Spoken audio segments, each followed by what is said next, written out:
Hello everyone. This is Dr. Ryan here today to talk about referrals.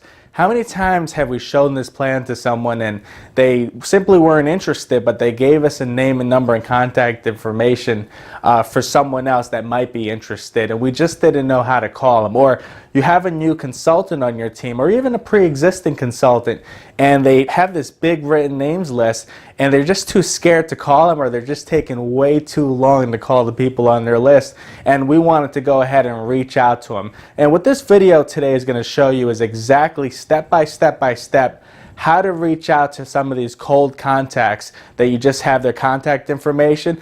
And I'm also going to teach you later in this video how to actually warm up some of these people that you're going to call before you call them, so there's actually a pre-existing relationship there and you call with more posture.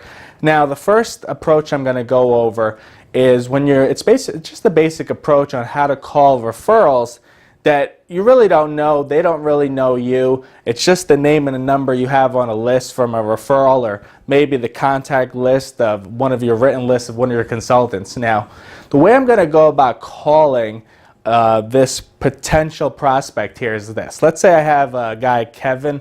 I have his phone number. I know his name's Kevin. You know, that's really all I know about him. I got him as a referral from a guy named Bob. Now, this is the way I'm going to go about calling Kevin. First off, I'm going to pick up the phone. It's going to ring. You know, Kevin's going to go ahead and he's going to pick up, and I'm going to get on the phone and I'm going to say, "Hey, Kevin, how are you?" And Kevin's going to say, "Well, I'm doing good." And I'll say, "Hey, listen, you don't know me personally, but we have a mutual friend. His name's Bob, and you know, I got to talking with Bob, and I'd asked him who's the most sharp, ambitious, money-motivated person that he knows that would be open to an additional income stream on the side of what they're currently doing. And one of the first people he actually mentioned was you. And I just wanted to know, is that all true?" Now, what I did there is, what I want to go over is a couple of dynamics in that conversation. The first thing is, when I first picked up the phone and I called Kevin, I said, "Hey, Kevin, how are you?" You know, I came from a place of positive tonality. I came from a position that I already knew Kevin, and I knew what he was all about, and I knew his background, and maybe we were good friends in the past, and you know, he's someone I was just reaching back out to. And the reason I came from this place is because I don't want to sound like a telemarketer. How many times have we got a call from a telemarketer? "Hello, can I speak to Kevin?" Now, you don't want to come from that place. You want to come from a different, stronger position and a stronger place of posture. The next thing I said was, "Hey, listen, you don't know me personally." Now, the reason I said that is I immediately identified the awkwardness in the conversation. I immediately say, "Hey, look, you don't know me." And because the first thing, you know, Kevin is thinking when he first got this phone call is, first, I came from a place of positive tonality, a place of control. So he's going to kind of go along with it just to kind of figure out who I am. Because a lot of times, how many times have we gotten a call from someone and they call you up and you're just talking to them, trying to figure out who it is because you're too embarrassed to admit that you don't know who it is. Now, the next thing I did was I edified him. I put him on cloud nine. You know, I said, "Look, I got to talking with your friend Bob, and you know, I asked him who's the most sharp, ambitious, money-motivated person he knows that might be open." Now, what I did in that sentence was I edified him. I put him on cloud nine. What he's thinking is, "Wow, my friend Bob really thinks really highly of me. My gosh." You know, how often in our day-to-day lives have we edified that much? So what he's going to do is he's not going to want to look bad. He's going to rise to the occasion. And the next thing I said was that would be open to an additional income stream on the side of what you were currently doing. So what I did was I didn't come to him and say, "Look, I have a full-time business," or "I have this thing you got to quit your job for." I ended it by saying, "Hey, look, is that all that true?"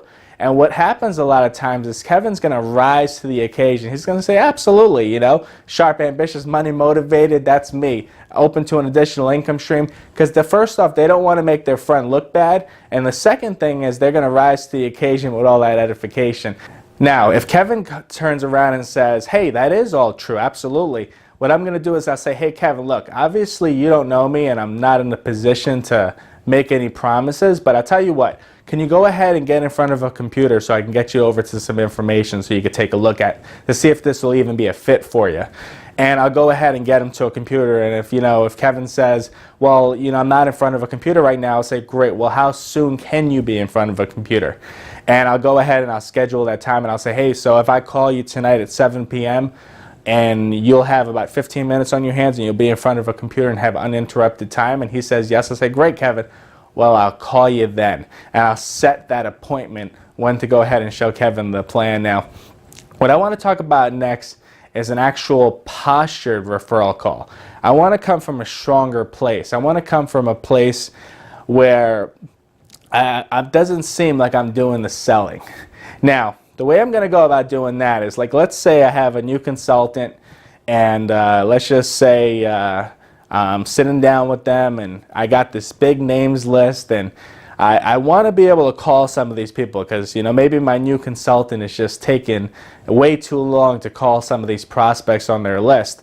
What I'll do is I'll have them text out a quick little message to these prospects on their list. So, like, let's say I'm sitting down with a new consultant, and that new consultant's name is Jeffrey.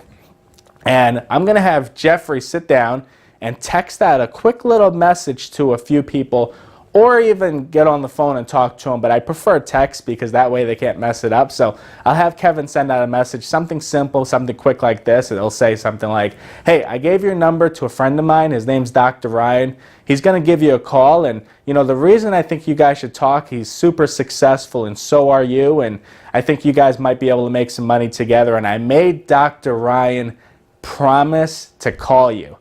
Now, I'll have them send this message out to varying prospects on their list, and it's not going to be a mass text message.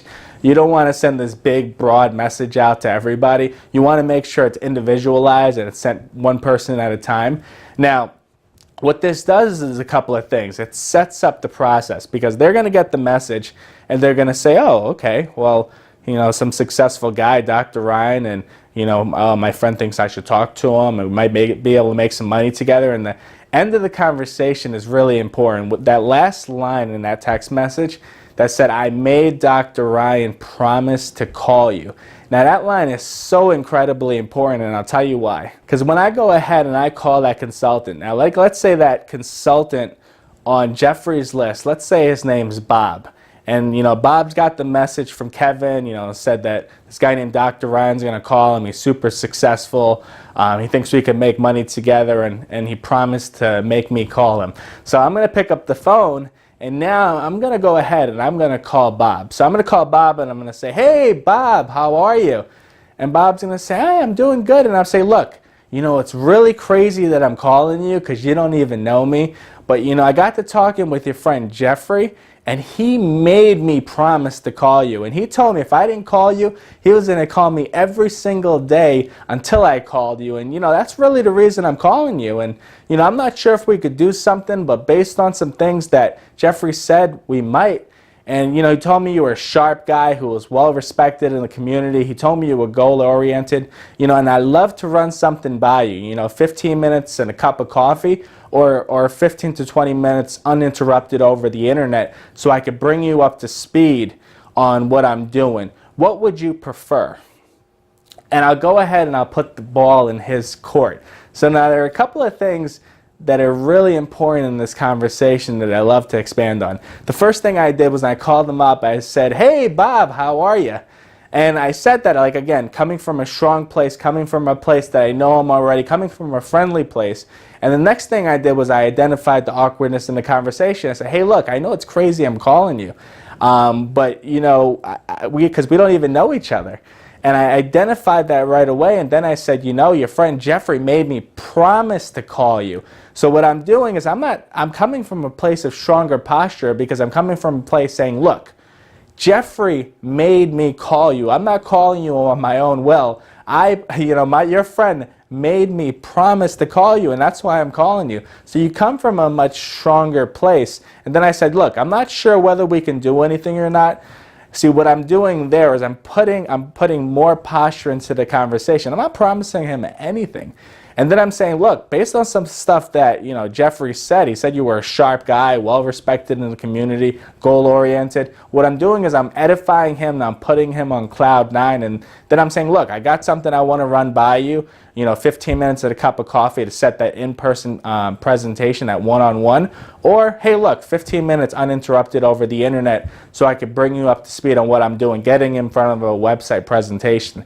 Now, and then I put the ball in his court, because I don't know if he's okay with meeting me or if he'd rather watch it online. And what'll end up happening a lot of times is if they feel any level of uncomfortability, if they're not comfortable meeting with you, what they're going to do is they're immediately going to back into that position and just choose as the default, well, you know what? I'll take a look at it online. I'll look at the online presentation. That's what I would prefer.